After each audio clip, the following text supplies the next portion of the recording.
Hello, this is Jess over at Oldsilverarrow. Thanks for dropping by and saying hi. And also, I'm gonna try to plot a book today. I don't know if I told you all this in my little intro video that I made, but in undergrad, before I was doing all this master's / PhD nonsense, I was a creative writing major, also a religion major, but that's not important right now. And for my creative writing major, I had to write the first draft of a novel as my final project for my senior year. So I have a novel draft that's just chilling in my computer that I haven't looked at in a really long time, and we're gonna try to turn it into something that doesn't suck. Because right now it's a mess. She's messy, okay? We're gonna try to fix that though. And I'm gonna give you my tips that may or may not be helpful for plotting a novel. So let's go. Tip number 1, get yourself a notebook. I bought this monstrosity from Walmart for literally less, I think it was less than 10 bucks. I don't know, I bought it like a year or so ago, but it's got lined pages. It lays super flat if that's something you care about. It's got a little ribbon bookmark. You need a notebook if you're gonna be drafting anything worth reading, trust me. This is where I keep all of my character notes, my chart of scenes. I keep everything in here. I've got loose notebook paper, I've got all kinds of nonsense that doesn't make sense to anybody but me. Trust me, you need a notebook. I keep a regular journal, and you know, if I'm out and about and that's the only thing I have on me, like I will take notes in there, but they all get moved here afterwards, because if I don't have this all in one place, I'm just gonna forget nonsense. And trust me, when you're in the editing phase, you need to remember everything. You need to be able to go through your little list and be like, oh, who is this person? Like, I changed their name 10 times. Like, what am I supposed to be writing here? Check the master list. This is so important. So yeah, that's my first tip. Second, if you're gonna be working on editing a draft, print it out. Print the thing out, okay? If you're working on a screen and you've been looking at the same draft for ages, you're not gonna recognize any of your mistakes because it's all in the exact same font and you've been staring at it for months. No, you need to print that thing out and write on it, write all over it, write with pens, mark that thing up. Everything you wanna change, take notes in the margins, switch things around, cross things out. I can't just like go into my original document and start deleting chunks. But if I do something like that and I just start deleting huge portions of text, I'm stressed. Now I'm stressed. I can't edit anymore because I'm stressed. I have to open a whole new document and I retype everything from the printed version so that nothing stupid makes it into that draft. And by stupid, I mean something that I meant to change and forgot to change. Nothing like that. I mean, there's plenty of stupid stuff that I've typed, but it's second draft stuff that's stupid. It's not just like first draft stupid, you know what I mean? There's a difference. I don't know if any of you guys have seen, it's a video Katytastic did forever ago, a plotting video where she breaks her story ideas up into a 27 chapter outline. I work in that method because I saw her video years ago when it came out. And I've thought of my story that way ever since, especially for a first draft. So basically, I didn't do that when I was doing this because I was taking other classes and I didn't have time to devote all of my attention to this mess that you see before you. This monstrosity thing here, this is only 17 chapters. What am I gonna do with that? It barely has a middle. It has a beginning. This has a first act. It barely has a middle. We jump straight from the beginning to the end. It's so embarrassing. It's so bad. I tend to put sticky notes all over my wall so I can see what's going on. It'd be better if they were on the closet next to my desk. It would be better if my desk was against a proper wall, but I digress. So up here, name of the project. Make up a silly name, but put something there. Just so you give it a title, make it clean, you know what I'm saying? And so then, basically what I did is I took each sticky note and I wrote a couple of bullet points on each one about what was in the chapters that I already had. This was what I got from the printed version of my mess. Okay, so then I went back in and I was thinking about that 27 chapter 3-act structure that Katytastic has done a full breakdown for. You should check out her video, it's really good.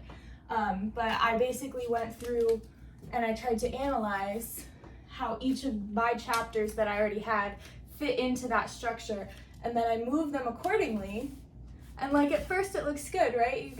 She does 9 blocks, so here's block 1, act 1, and you just keep going and you're like, oh yeah, you know, it looks good right now, right? It looks great, you know, we've got 6 chapters in a row, there's 2 blocks, you're thinking this is good, you know, we've really got some momentum here, it's looking great. Okay, so there's your first act, 9 chapters straight down. These aren't even, don't come at me.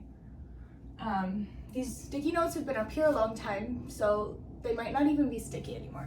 So then we move on to act 2, block 4, if you will.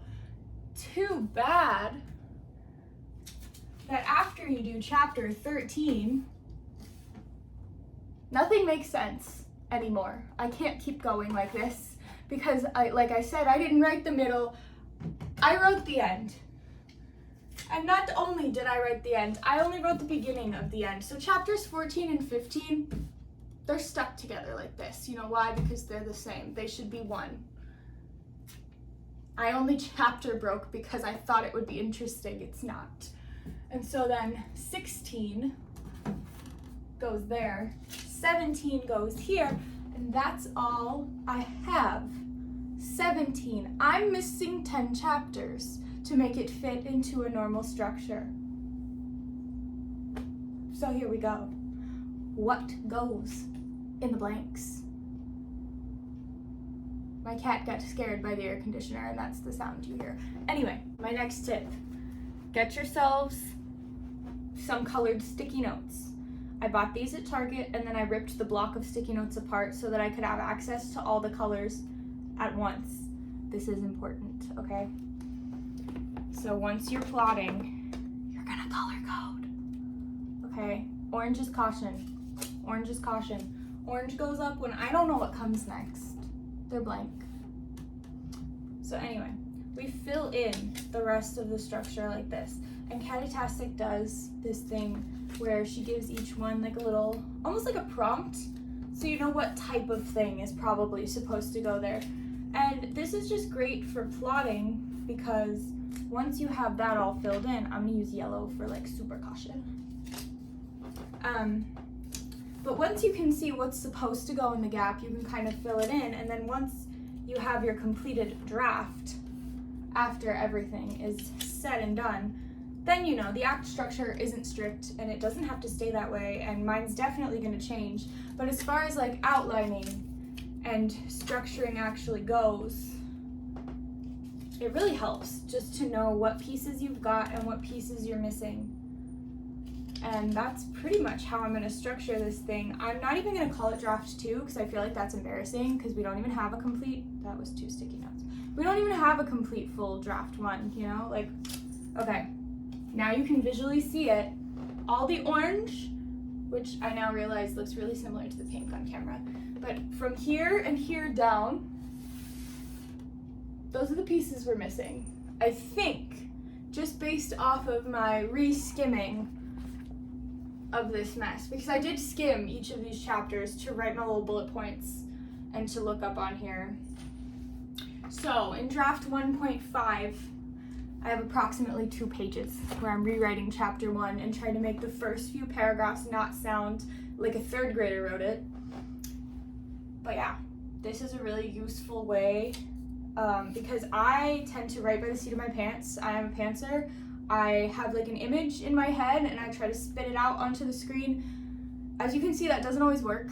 So once you're done kind of telling yourself the initial story, I always count draft 1 as the dream version.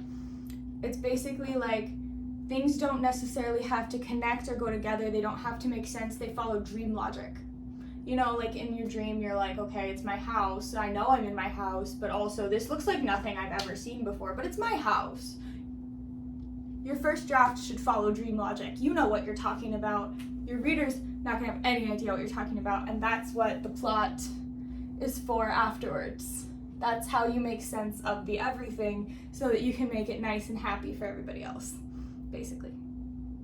I feel like I've got that meme with all the red string everywhere. But yeah, so this is my plan. I hope you guys will enjoy following along with my plan, and we'll see how it goes. Maybe later I'll make a real video with actual tips that's not so unhinged, but I explain it better if I'm talking to someone, and I feel like this would have been a very strange phone call, so